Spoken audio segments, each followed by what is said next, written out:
Kalau saya melihat beberapa minggu atau bulan yang lalu, kita kan dibuat ketawa tuh Mas, dengan kata-kata angin nggak punya KTP. Nah sekarang kita lebih dibuat ketawa dengan laut punya SHGB. Punya SHGB. Jadi kita ini kan ngelaras wates yang saya tangkap itu kan menyelaraskan batas. Lah bahwa setiap manusia itu kan nggak mungkin kita hidup tanpa batas, Mas. Kita pasti sesuatu ada batasnya. Ada batas. Kita harusnya berpuasa, tidak setamak itu. Gimana kita harusnya menjalani hidup ini dengan menjaga batas-batas dan nilai-nilai itu gitu Mas. Supaya nggak kebablasan. Malam ini alhamdulillah senang bisa kumpul bareng Babang Wetan. Ini kegiatan termalam saya teman-teman yang tidak mabuk. Alhamdulillah sangat positif sekali malam hari ini. Berkaitan dengan pagar laut ya yang baru saja menggemparkan Indonesia gitu. Padahal juga ternyata Mbah Nun sudah pernah membicarakan ini gitu sebelumnya gitu. Saya bahasa sederhananya hukum laut internasional. Nah, salah satu yang diatur adalah ya bagaimana kemudian status sebuah daratan ketika itu hasil urukan dan kemudian itu menimpuk laut yang sudah ada gitu ya. Ya, konco-koncoku kabeh. Assalamualaikum warahmatullahi wabarakatuh. Pripun Mas, jadi hari ini temanya apa Mas? Kita coba sedikit mengulas tema ya Mas. Jadi kalau kita sedikit masuk ke tema Mas Andi, ngelaras wates ya. Untuk bulan ini aku seneng banget Mas, soalnya poster tema ini keren. Jadi aku pengen ngapresiasi karo sing gawe poster sampai ono animasi ini barang. Jadi ngelaras wates itu dari teman-teman tim tema.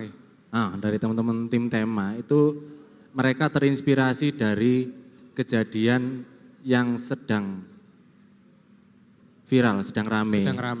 Isu-isu yang sedang rame hari ini. Idenya dari situ, dari pagar laut. Jadi kalau saya melihat beberapa minggu atau bulan yang lalu, kita kan dibuat ketawa tuh Mas, dengan kata-kata angin nggak punya KTP. Nah sekarang kita lebih dibuat ketawa dengan laut punya SHGB. Punya SHGB. Iya apa iki? Angin nggak duwe KTP iku lho wis lucu. Dan ini ada yang lebih lucu lagi ternyata. Lucu tapi nggih tragis sih sebenarnya. Nah iya. Lah aku gak wani ngomong iku salah. Nggih. Dan kita nggak terlalu mengerucut ke arah sana. Gitu. Aku nggak akan saya nggak akan berani membahas dari situ terlalu jauh, entah itu dari sisi hukum, dari sisi agraria kayak atau apa kayak, bukan karena saya apa, tapi karena ada UU ITE Mas. Iku sih Mas. Iku ya. Dari tiap munggah deg-degan. Jadi kalau saya kan mengambil pelajaran ya dari prolog itu kan bahas bagian watesnya itu, dari wates itu kan batas. Jadi kita ini kan ngelaras wates yang saya tangkap itu kan menyelaraskan batas. Lah bahwa setiap manusia itu kan nggak mungkin kita hidup tanpa batas, Mas. Kita pasti sesuatu ada batasnya. Ada batasnya. Apa yang nggak ada batasnya di sini? Bahkan akal kita aja ada batasnya. Semuanya terbatas. Semuanya ada batasnya. Bahkan Mbah Nun sendiri kan bilang di antara kebebasan dan keterbatasan yang lebih menyelamatkan justru keterbatasan itu sendiri. Kan begitu Mas. Kalau sampean apa yang bisa saya ambil? Kalau tadi saya baca yang sedikit saya tangkap itu gini. Memang tim tema teman-teman ini coba mengaitkan dengan isu-isu yang lagi rame sekarang kan Mas. Beberapa isu yang lagi rame, tapi intinya kalau dari saya sedikit menangkap itu adalah keterbatasan atau ketamakan dan puasa Mas, dan puasa gitu loh. Jadi isu-isu yang sedang rame, sekali lagi seperti kata jenengan tadi, saya nggak akan masuk ke arah sana terlalu mengerucut, tapi lebih ke umumnya aja gitu loh. Itu kalau saya baca dari tema itu beberapa bentuk ketamakan gitu kan. Nah, kita berusaha disadarkan itu dengan kita harusnya berpuasa, tidak setamak itu. Gimana kita harusnya menjalani hidup ini dengan menjaga batas-batas dan nilai-nilai itu gitu Mas, supaya nggak kebablasan. Tadi saya juga sedikit menangkap sebuah kata Mbak Nun yang dikutip di tema, ada kata yang menarik itu, bahkan Tuhan pun berpuasa itu tadi Mas ya. Itu sih Mas mungkin yang sedikit bisa saya tangkap dari tema dari teman-teman tim tema yang Jadi Saman menangkapnya itu dari sisi puasa. puasanya. Iya, Jadi dari iya. saya dari batasan, Saman Saya puasa. puasanya iya. Jadi ya kurang lebih sama lah. Sama nggih. Nggih. Kalau Saman sendiri Nggih. melihat apa yang terjadi di fenomena kemarin, masalah pagar laut dan lain-lain, itu kan di sosmed rame iku Mas. Rame banget. Ono sing belani, ono sing nyalahno. Pro kontra intinya. Heeh. Lah sampean di sisi yang mana ini? Di sisi yang rada ngeri. Kalau saya lebih gitu tadi sih Mas. Masih sepakat dengan tema yang teman-teman jabarkan, teman-teman dari tim tema bikin itu. Lebih ke melihat itu sebagai ketamakan itu tadi kan. Ya saya harap saya pengennya nggak seperti itu gitu Mas. Kalau pihak memihak ya saya rasa rakyat sih Mas. Karena kasihan kalau ngelihat sih Mas, teman-teman Nelayan ya. para nelayan itu akhirnya kan nggak bisa melaut, nggak bisa mendapatkan penghasilan sementara di rumah kan punya tanggungan. Ada anak istri yang harus dibiayai, harus diberi makan gitu kan. Ini nggak masuk ke apa ininya Mas ya. Maksudnya kasusnya apa, hukumnya gimana, lebih ke dasar-dasarnya yang saya ini lihat. Sampean kan menyampaikan pendapat tanpa menunjuk satu pihak, tanpa menyebut satu pihak, tanpa menyalahkan satu pihak, bahwa ini kan ini pendapat saya. Saya nggak menyinggung siapapun, bahwa kalau memang pendapat saya ini ternyata sesuai fakta, ya berarti sing mbok lakoni kuwi koyo ngono kuwi, kan ngono gitu Mas. Nggih. Kan begitu. Betul Mas. Makanya saya tadi ngomong dulu kita dibikin ketawa dengan angin yang tanpa KTP dan sampai seterusnya. Saya nggak berani ngomong itu sesuatu yang salah. Saya hanya berani ngomong itu sesuatu yang lucu ngono. Ternyata sekarang. Lah itu lucu karena benar. Kan gitu Mas. Aku katanya nyalahno atas dasar apa ngono. Kan begitu. Cuma masuk kudu dikandani rek kan ngono. Ya diguyu ae. Kita memang setelah menyalahkan bisa apa? Apakah yang terjadi itu langsung bisa berubah kan enggak juga. Yang bisa lakukan kan sebatas atau sebaiknya ya melihat ke diri kita sendiri kan Mas. Berefleksi, berintrospeksi diri supaya kita enggak minimal untuk berkaca lah, enggak seperti itu gitu. Apalagi kita ini sudah belajar banyak diberi bekal ya oleh Mbah Nun, oleh Mak Iya, oleh Mbah Fuad di salah satu tulisan-tulisan beliau diantaranya itu kan seperti yang saya sampaikan tadi bahwa yang di bongkah di canun.com itu ada bongkah bahwa yang lebih menyelamatkan itu adalah keterbatasan itu sendiri daripada daripada kebebasan. Beliau waktu itu mengambil analogi kejadian ketika orang berpuasa. Sebelum waktu berbuka, kita kan inginnya muangan sak pol-pole. Tapi setelah berbuka, kita makan secukupnya, kemudian kita sadar bahwa makan secukupnya ini lebih menyelamatkan daripada keterusan makan sampai melampaui batas. Bahkan Mbah Fuad pun juga dalam sebuah tetes ya di canun.com, teman-teman bisa cari. Sebagai orang Islam atau sebagai orang ma'iyah lah. Kita itu kan dihadapkan dari beberapa pilihan untuk menentukan kebebasan atau keterbatasan. Jadi yang pilihan yang terbaik adalah yang berdampak yang bermanfaat untuk kehidupan di dunia dan akhirat. Dan Jadi kan banyak kita nggak bisa Mas milih sak karep-karepe dhewe. Toh juga karena ada pertanggungjawaban entah itu di dunia atau di akhirat kan seperti itu. Bahkan saya pernah membaca di artikel juga di Bank Wetan, itu ada salah satu kontributor menulis bahwa kebebasan itu kan memang nggak bisa, kebebasan mutlak nggak bisa diterapkan di dunia ini. Karena bebas itu kan bukan semata-mata aku iso opo ae kon kate lapo, bukan seperti itu, tapi aku siap nanggung opo atas keputusan bebasku sekarang. Jadi seperti itu, nggak bisa kita ngomong aku iso lapo ae kon kate lapo, kan nggak bisa seperti itu. Betul Mas. Kira-kira gimana Mas Adi? Oke. Kalau saya nambahi sing tadi Mas ya, sing ketamakan dan berpuasa itu tadi Mas. Mungkin untuk diri saya sendiri sekarang itu si durung relate sebenarnya Mas, durung terlalu relate lah. Wong urip di sini poso tok ya Mas. Nyambut gawe wis ono bojo ya durung duwe. Tapi kan itu sebagai bekal untuk kita Mas.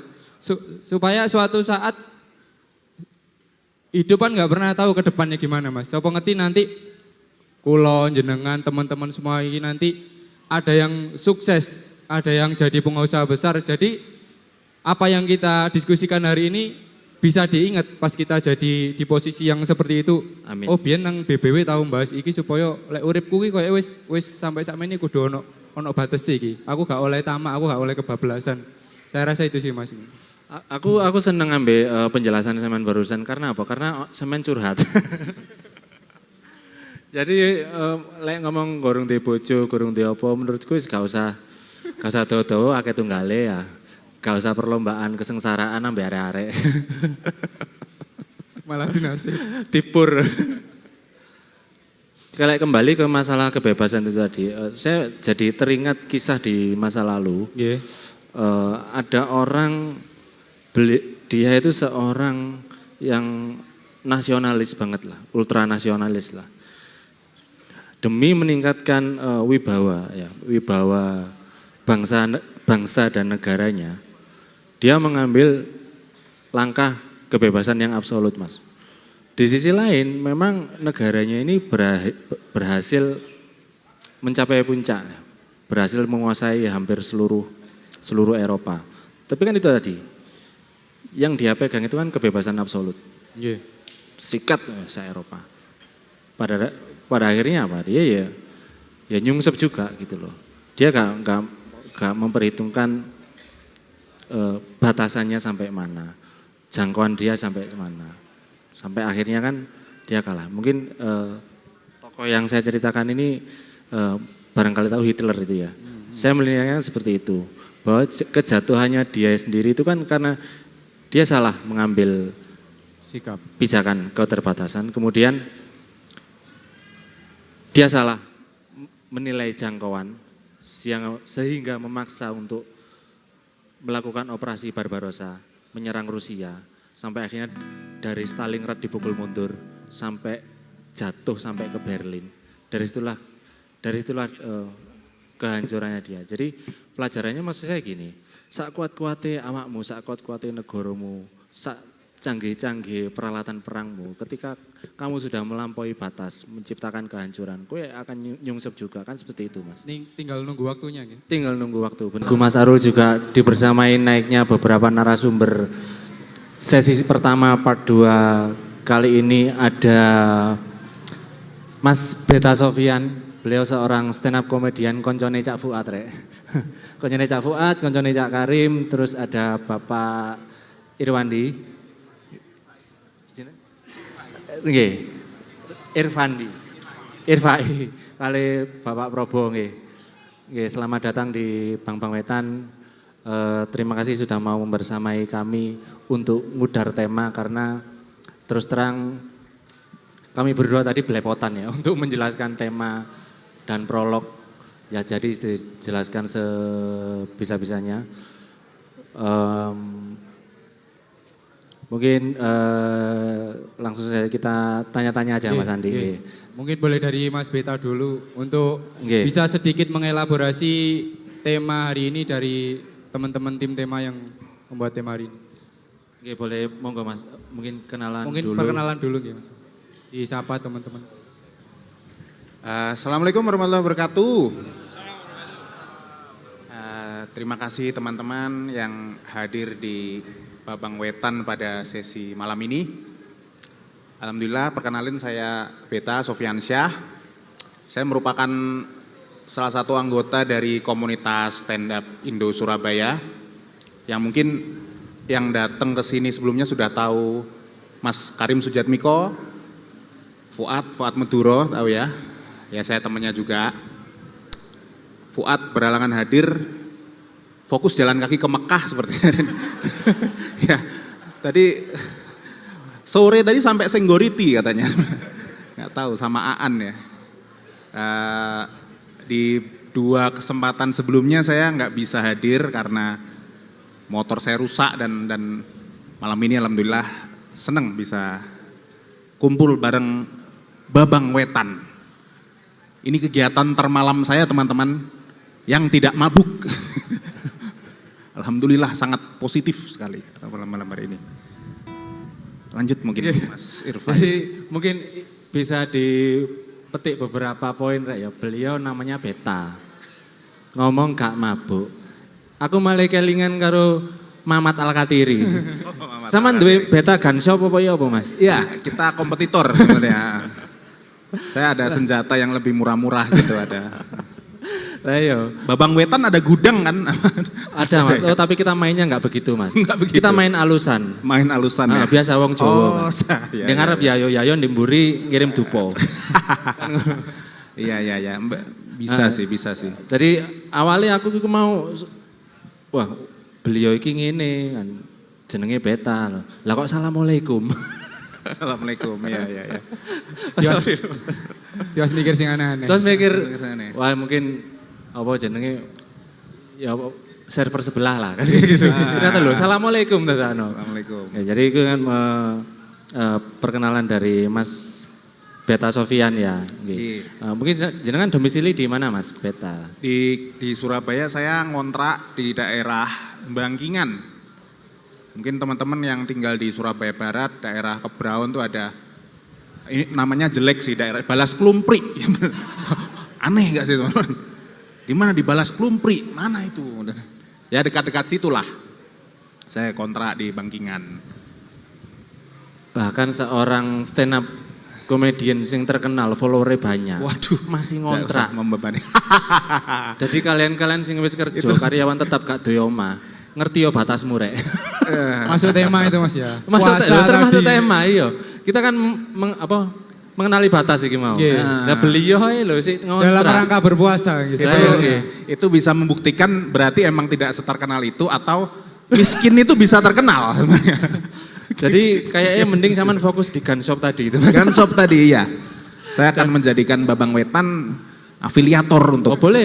beberapa senjata keluaran terbaru lah dia. Boleh Mas. Ini nggak ada apa ya intel ya. Nanti sumpah gitu. Kau apa iki jam yamene urung teko intel. Jam 10 biasa. Kau apa engko kita branding kayak jihad ngono beres terus. Mbah Nun, maaf Mbah Nun ya Allah. Maaf.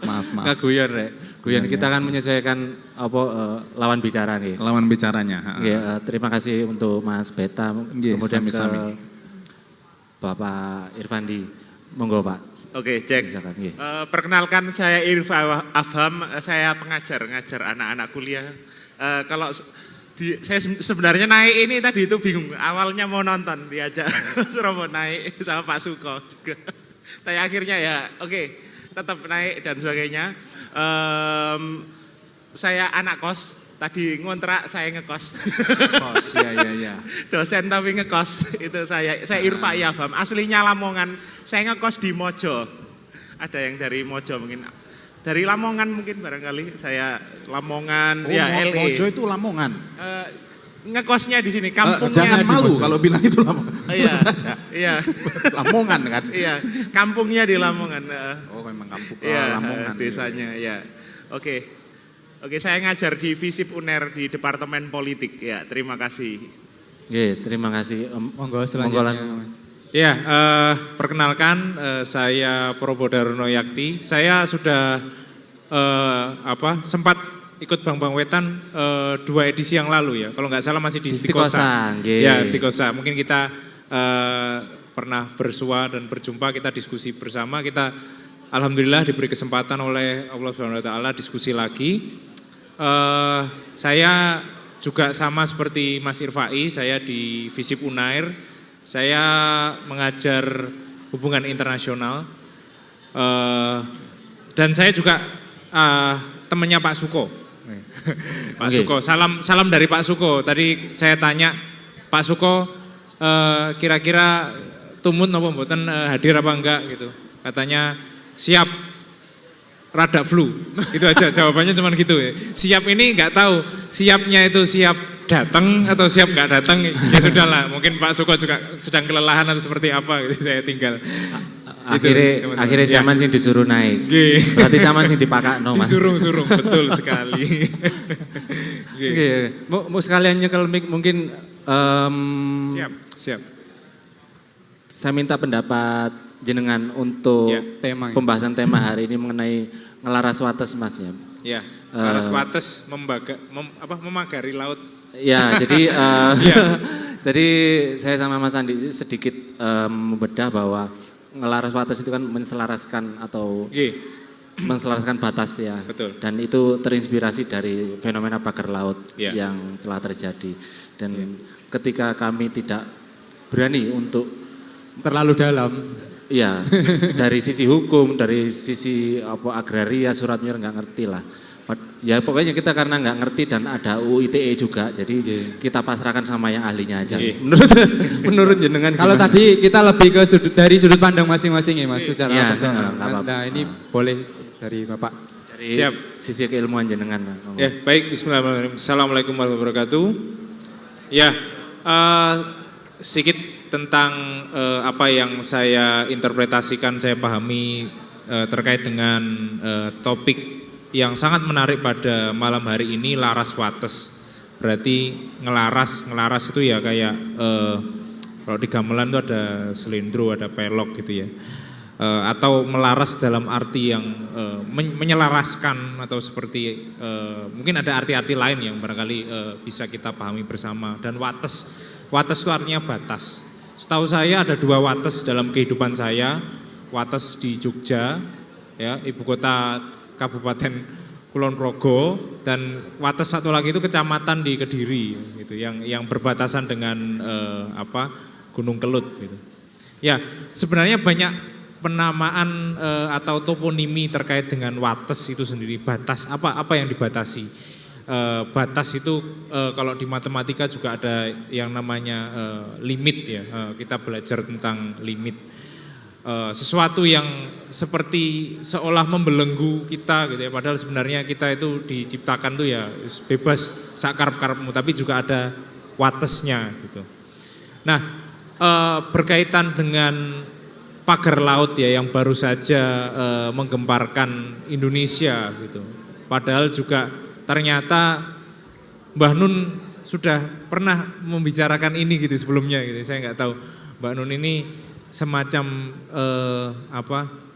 alien atau wali atau seperti apa ya. Jadi mungkin itu mirip seperti ketika Gus Dur berceloteh tentang suatu hal gitu ya.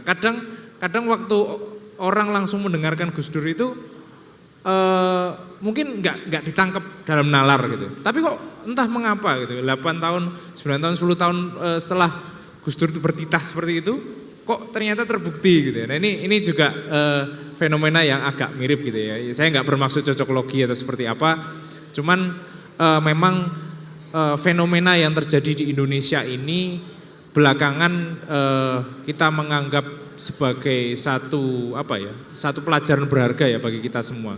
Bahwa pertama, laut itu adalah ciptaan Gusti Allah pastinya, dan juga laut ini mengandung banyak sekali manfaat dan maslahat buat kita semua sebagai orang Indonesia gitu ya. Nah, di laut itu bukan ranah atau wilayah yurisdiksi atau wilayah hukum atau wilayah teritori dari sebuah provinsi atau kota gitu ya. Misalkan yang terjadi di Tangerang, apakah laut itu miliknya Tangerang? Enggak. Kalau laut itu ranahnya sudah menjadi ranah pemerintahan pusat.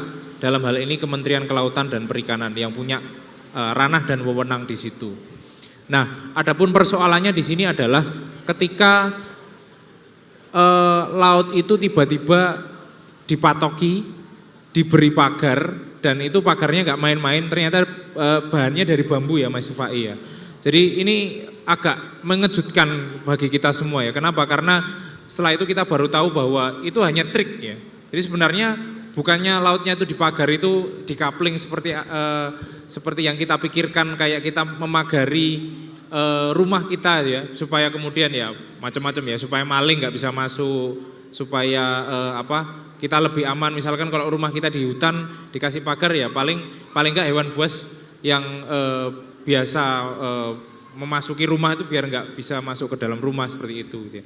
Tapi ini ternyata hanya sebuah trik, bahwasanya dengan adanya pagar itu tadi air yang kemudian berduyun-duyun mengarah ke daratan ya, ditiup dan dihembuskan oleh angin, itu kemudian sedikit demi sedikit, perlahan demi perlahan membentuk sedimentasi yang mana itu nantinya menjadi daratan gitu ya. Atau kita bisa pakai bahasa yang lebih umum namanya reklamasi gitu, reklamasi.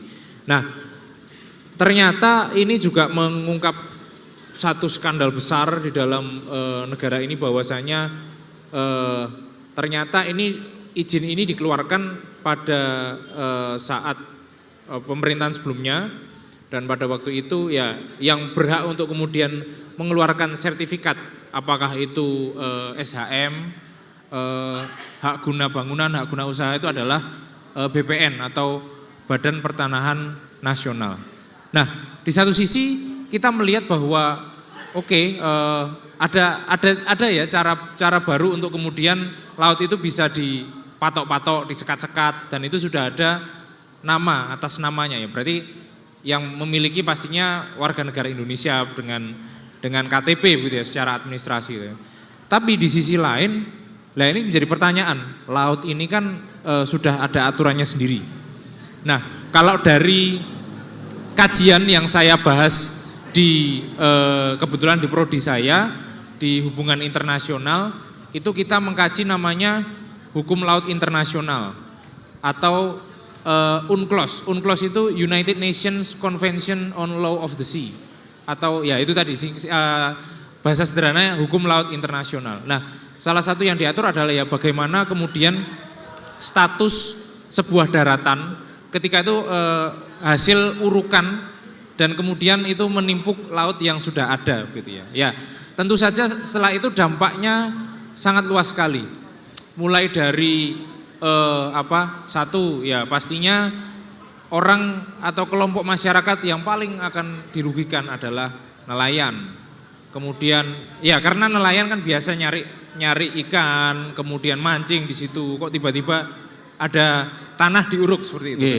Terus kemudian yang kedua adalah ya orang-orang yang punya pekerjaan yang terkait dengan nelayan juga ya. Kalau nelayan hasilnya lautnya nggak maksimal ya berarti yang di rumah yang nunggu nelayan ini mereka nggak dapat hasil apa-apa untuk diolah, untuk dipasarkan ke pasar untuk suatu misal. Nah, ini menjadi satu kebimbangan bersama dan ini sudah pernah diungkapkan oleh Mbah Nun beberapa tahun yang lalu. Namun menjadi catatan kita bersama karena ternyata kasus yang ada di Tangerang ini membuka tabir-tabir lainnya. Ketika kita juga mendengar baru saja ya teman-teman rekan-rekan semua ada kepemilikan hak guna bangunan di laut atas nama suatu PT yang itu di perairan nggak jauh dari kita. Kalau teman-teman masih ingat beritanya yang menemukan HGB-nya itu kebetulan juga kolega kami dari fakultas sebelah, Fakultas Ekonomi Bisnis. Jadi si dosen ini saya lupa namanya, tapi saya tahu kontaknya. Masnya ini, beliaunya ini tiba-tiba menemukan bahwa data dan ini di aplikasi resminya BPN ya, bahwasanya ada HGB seluas sekian hektar di laut yang ada di Kecamatan Sedati, Sidoarjo. Nah, ini kepemilikannya pun PT gitu ya. Dan ini sudah diajukan sejak tahun 90-an. Nah, pasti ada tanda tanya besar di antara kita semua bahwasanya loh, ya ternyata sudah terjadi jauh sebelum yang kasus Tangerang gitu. Nah, ini juga ada satu yang bisa kita oncei bareng-bareng ya.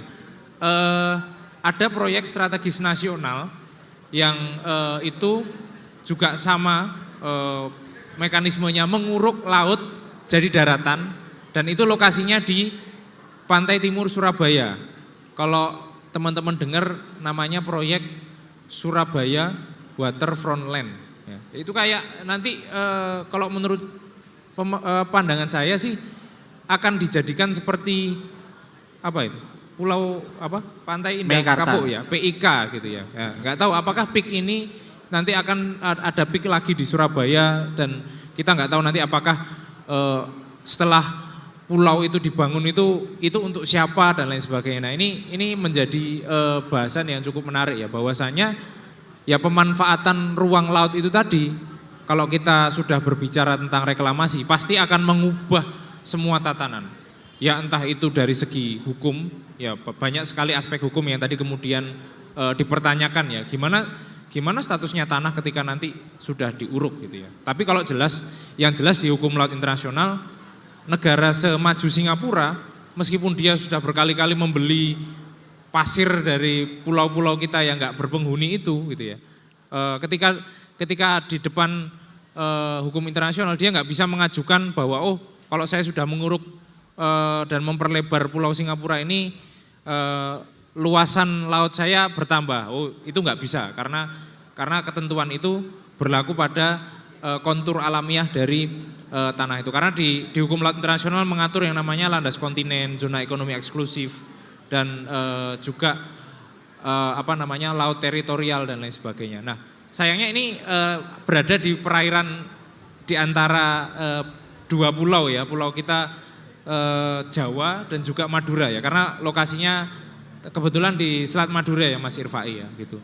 Jadi itu menjadi satu catatan refleksi gitu. Apakah kita sebagai masyarakat itu diajak berdialog atau berembuk ketika laut kita diacak-acak gitu ya, dengan mengatasnamakan apapun, tapi yang jelas ketika kita ditinggalkan, kita tidak diajak ngobrol, kita tidak diajak diskusi soal rencana itu ya, kita ini seperti dikangkangi gitu ya dengan berbagai macam skenario pembangunan yang itu pun tidak masuk dalam biasanya itu agenda pembangunan itu adanya namanya musrenbang, musyawarah perencanaan pembangunan yang biasanya dilakukan setiap tahun gitu dan mestinya mengundang kita semua sebagai perwakilan masyarakat ya, beberapa di antara kita mestinya diundang gitu. Nah, ini artinya masalah soal pagar laut ini kompleks ya dan itu kemudian kita kembalikan lagi pada tema besar kita bahwasanya ngelaras wates gitu. Kira-kira apa yang bisa kita refleksikan ketika wates-wates ini ya dibangun secara sepihak dan itu sama sekali kita nggak diajak ngomong ya. Kalau kita biasa lihat meme di internet tuh, lu tuh gak diajak, lu tuh gak diajak, jadi lu tuh gak penting lah gitu. Jadi kita artinya lu itu ya kita semua ini gitu ya, yang mana harusnya kita juga ikut sama-sama memiliki laut gitu ya. Kita itu katanya kalau di tahun 1928 bilang bertanah air satu, tanah air Indonesia. Gitu ya. Tanah air ini milik siapa ya? Milik rakyat Indonesia ya, kita semua gitu ya. Artinya dalam rangka menguri-uri, dalam rangka menjaga lautan kita, ya mestinya kita ini seyogyanya, semestinya ya diajak ngobrol, ajak diskusi, ajak bercengkrama gitu ya. Ini sama kayak kemarin saya lihat banyak yang menghujat wakil-wakil rakyat kita gitu ya. Namanya wakil ya di bawahnya rakyat tuh ya gitu ya. Wakil ya di mana wakil rakyat ketika kemudian ada persoalan semacam ini gitu.